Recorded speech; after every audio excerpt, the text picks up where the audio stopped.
Okay, what is reiki energy. आज हम लोग रेकी के बारे में बात करने वाले हैं। आपने शायद सुना होगा, बहुत ही रेकी हीलर्स हैं हमारे यहाँ पे, जो लाइक टच करके लोगों को हील कर देते हैं। ठीक है, एक्चुअली एक एंशिएंट इंडियन आर्ट है। ठीक है, जैसे हमारे पुराने जो मेडिकल एक्सपर्ट्स थे, मेडिकल नहीं कहूँगा, जो हमारे एंसेस्टर्स थे, ठीक है, उनके अंदर एबिलिटीज़ था कि वो किसी को भी टच करके हील कर देते थे, सिर्फ छू के। किसी भी एरिया पे दर्द हुआ तो वहाँ पे छू करके वो हील कर देते थे। ये एबिलिटी था उनके अंदर में, और इस चीज़ को हम लोग भी आजकल अभी तक जाने अनजाने में यूज़ ज़रूर करते हैं। जैसे किसी बच्चे को कहीं चोट लग जाता है तो अगर आप रोते हुए हमारे पास आता है कि मम्मी हमको मुझे चोट लग गया, मैं तो यहाँ गिर गया, पापा चोट लग गया, भैया चोट लग गया यहाँ पे, हम लोग क्या करते हैं, उस जगह पे सहला देते हैं हाथ से, अब पूरे इमोशन के साथ, ओहो ये तो मेरा बच्चा है, इसका चोट लग गया, ओहो अच्छा ठीक हो जाएगा बाबू, कोई बात नहीं। तो वो जो हम लोग करते हैं ना, आपने शायद नोटिस नहीं किया होगा, संग संग उसका ऑन स्पॉट उसका दर्द गायब हो जाता है या बहुत जल्दी हील हो जाता है, अगर थोड़ा जोर से लगा भी हुआ हो तो। ठीक है, क्योंकि हम लोग वहाँ पे लिटरली रेकी एनर्जी को ट्रांसमिट कर रहे हैं। ठीक है, तो सब अनकॉन्शियसली हम लोग इस चीज़ को कर रहे हैं, फिर भी काम कर रहे हैं। तो आप कॉन्शियसली समझ के 1-1.5 महीना या 2 महीने के प्रैक्टिस के साथ या लंबे टाइम के प्रैक्टिस के बाद अगर कंडक्ट करते हो, सोचो आप क्या कर पाओगे इस चीज़ को लेकर के। ठीक है, तो हमारे अंदर साइकिक एबिलिटीज़ भी होती है, हर इंसान के अंदर साइकिक एबिलिटीज़ होती हैं, लेकिन उनको एक्टिवेट करना बहुत ज़रूरी होता है। बाय डिफ़ॉल्ट वो एक्टिवेटेड नहीं रहता है, नहीं तो ऐसा हो जाएगा ना, बंदर के हाथ में तलवार टाइप का हो जाएगा, तब तो सब कोई लाइक मिसयूज़ भी कर सकते हैं इस चीज़ का।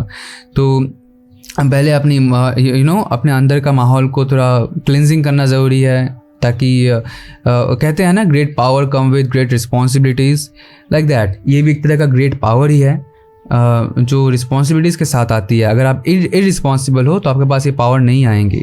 ठीक है, आफ्टर ऑल ये यूनिवर्सल एनर्जी है, यूनिवर्सल पावर है, डिवाइन पावर है। ठीक है, ये हर किसी के पास नहीं आती है। ठीक है, लेकिन फिर भी अगर आपको सीखना हो तो आप मुझे कांटेक्ट कर सकते हो, क्योंकि मैं भी रेकी प्रैक्टिस कर रहा हूँ बहुत टाइम से, और मैंने रेकी लेवल 1 का सक्सेसफुल ट्रायल ले लिया है, जिस पे आप किसी को भी टच करके हीलिंग एनर्जीज ट्रांसमिट कर सकते हो। ठीक है, मैं एक वाकया शेयर करने वाला हूँ, शेयर करना चाहता हूँ। कुछ दिन पहले मेरी मम्मी ने मुझे कहा कि लाइक पैर में बहुत दर्द है, अगर तुम पैर दबा दोगे तो सही रहेगा। टाइम मेरे पास था तो ठीक है, चलो मम्मी दबा देते हैं। तो फिर मुझे क्या सूझा कि चलो कुछ और ट्राई करते हैं, रेकी ट्राई करते हैं आज। तो मम्मी को मैंने सुला दिया प्रॉपर तरीके से, जैसे सुलाया जाता है। अगर आपको सीखना हो तो मैं सिखाऊंगा। तो प्रॉपर तरीके से मम्मी को मैंने सुला दिया, एंड 15 मिनट का शायद रेकी का पूरा सेशन चला, और 15 मिनट तक मम्मी का फोकस शिफ्ट बिल्कुल नहीं हुआ। मम्मी पूरा आँख बंद करके जैसे मैंने कहा था वैसे ही थी। और आफ्टर 15 मिनट्स जब भी मम्मी को मैंने कहा कि mummy it's done, it's over, now you can open your eyes, तो मम्मी जैसे ही अपने आँखों को खोला, मुझे देख रही थी जस्ट। ठीक है, कि बोली तुमने क्या किया, ये लाइक ये क्या हुआ मेरे साथ। तो मैंने कहा अरे मैंने एनर्जी वर्क किया है, आपके चक्रास को थोड़ा बैलेंस वगैरह किया है। तो मम्मी ने कहा कैसे किया तुमने ये? लेकिन क्यों मम्मी, क्या हुआ? तो मम्मी ने कहा कि मैंने इंटेंस एनर्जी को फील किया है लिटरली।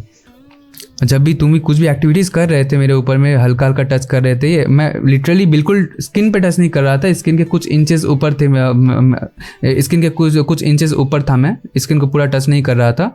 ठीक है, तो उस टाइम पे मम्मी को पूरा इंटेंस एनर्जी फील हुआ पूरे बॉडी में। ठीक है, तो मम्मी ने उस चीज़ को कहा कि पूरे सेशन के दौरान मम्मी ने वो एक इंटेंस एनर्जी को, एक इंटेंस वाइब्रेशन को फील किया है। और फिर मम्मी ने क्या कहा, ठीक है चलो ये सब तो हो गया, पैर दबाओ। ठीक है, अरे यार शायद काम नहीं किया है, मम्मी का वहम होगा, ये सब सोच के मैं फिर पैर दबाने गया। ठीक है, तो मम्मी का जैसे मैं पैर दबाने का, मम्मी बोली छोड़ दो। क्या हुआ मम्मी? दर्द तो है ही नहीं पैर में, दर्द क्या हुआ मेरा? लाइक सुबह से लेकर शाम तक मम्मी को बहुत लाइक दौड़ भाग करना पड़ा था। उस दिन मम्मी बहुत ज़्यादा टायर्ड थी, और उतने टायर्ड, घर में बहुत गेस्ट भी आ गए थे अचानक से, तो मम्मी बहुत टायर्ड थी। उतने टायर्डनेस के बाद भी मम्मी का जो पूरे बॉडी का पेन है या थकान है, सब कुछ चुटकी में दूर हो गया आफ्टर रेकी सेशन। ठीक है, तो मम्मी को कमर में बहुत पेन रहता है, तो मम्मी ना जस्ट चेक कर रही थी कमर का पेन है या वो भी चला गया। मम्मी चेक कर रही थी, पूरा बॉडी का पेन सब कुछ हील हो गया है। ठीक है, तो ये ऐसा नहीं है कि अगर आप एक बार किसी पे रेकी सेशन कंडक्ट कर देते हो तो ज़िंदगी भर लाइक वो हील हो जाता है, नहीं। ये विद टाइम आपको रेगुलर ट्रीटमेंट की ज़रूरत होता है। मे बी वीक में एक बार आपको ट्रीटमेंट की ज़रूरत होता है, या मंथ में कम से कम एक बार अगर आप करते हो तो चांसेस रहते हैं कि आपके बॉडी बहुत पॉजिटिव सही डायरेक्शन में आगे बढ़ेगा, आपका हेल्थ बढ़िया रहेगा। और ये बस फिजिकल नहीं, इमोशनल लेवल पे ही काम करता है। अगर आपके कुछ इमोशनल ब्लॉकेज हुए पड़े हैं, आपका दिल टूटा हुआ है, आपको कुछ साइकोलॉजिकल पेन वगैरह है, तो हर तरह के हीलिंग प्रोसेस में रेकी को आप यूज़ कर सकते हो। ठीक है, मैं भी रेकी प्रैक्टिशनर हूँ जैसा कि मैंने आपको बताया। तो मेरे जितने भी व्यूअर्स हैं, ठीक है, जो मुझे सुन रहे हैं, तो सबको मैं अनाउंस करना चाहता हूँ कि अगर आप सभी के भी लाइफ में लाइक कुछ भी किसी भी तरह की हीलिंग का ज़रूरत है, अगर फिजिकल पेन हो या मेंटल स्ट्रेस हो, कुछ भी हो, अगर आपको हीलिंग चाहिए तो मुझसे पर्सनली कांटेक्ट करना। अभी के लिए मैं पूरा फ्री में कर रहा हूँ, क्योंकि भाई मुझे प्रैक्टिस करना है, मुझे अपने लेवल को इंक्रीज़ करना है। ठीक है, तो मैं बिल्कुल फ्री में कंडक्ट कर रहा हूँ अभी। तो इस मौके का फ़ायदा उठाओ, मुझे कमेंट में बताओ, मुझे पर्सनली कॉन्टैक्ट करो, मैं रेकी एनर्जीज़ भेजूंगा आपको, और आपको बहुत ही आराम मिलेगा, बहुत ही सुकून मिलेगा इस चीज़ से। ठीक है, और अगर आप रेकी सीखना चाहते हो तो फिर भी मुझसे कांटेक्ट करना, मैं भी सीख रहा हूँ, तो मैं भी आपको सिखा सकता हूँ। ठीक है, तो ये एबिलिटी सबके अंदर एक्चुअली। ओके, सो यही था आज का video. Thank you so much for watching. I will catch you in the next video. तब तक के लिए टाटा बाय बाय, सायोनारा।